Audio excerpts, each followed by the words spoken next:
Today we'll be cleaning the Smith Wesson M&P 9mm. Today I'll be using some of my go-tos, some Hops 9, a Hops bore snake, a brush, and some Militech 1. As always, I'll start by making sure that the firearm is unloaded and free of any ammunition. I'll start by making sure the slide is locked to the rear. With the takedown lever in the downward position, I'll pull the trigger and move the slide forward. Then I'll remove the recoil spring assembly and the barrel from the slide. Once the firearm is taken apart, I'll start with my nylon brush, a little Hops 9, and begin the cleaning process. I'll start with the slide and make sure that I'm getting into all the grooves and all the little spots that any sort of residue would remain.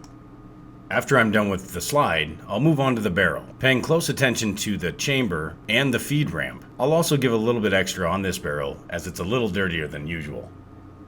I'll spend a little time on the recoil spring assembly as well with the Hops 9. Then I'll move on to the frame. I'll spend a little bit of extra time on the frame as there's a lot of areas where the residue and fouling can build up in extra tight and hard to get to places. And I want to make sure to spend a little bit of extra time in here to make sure that I'm getting all of those areas nice and clean. Once I feel like I've got the frame nice and clean, I'll move on to grab a piece of paper towel to wipe down all of the components of the firearm. I'll make sure that I'm removing any excess solvent as well as any excess debris that may be left behind. Once I'm done wiping down the slide, I'll move on to the barrel.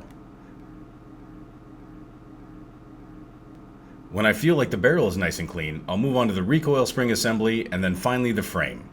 The frame again is the most difficult because of all the little spots that it might have, extra residue, and remaining solvent. Also, when I'm working on the frame, I'm going to spend a little bit of time on the mag well.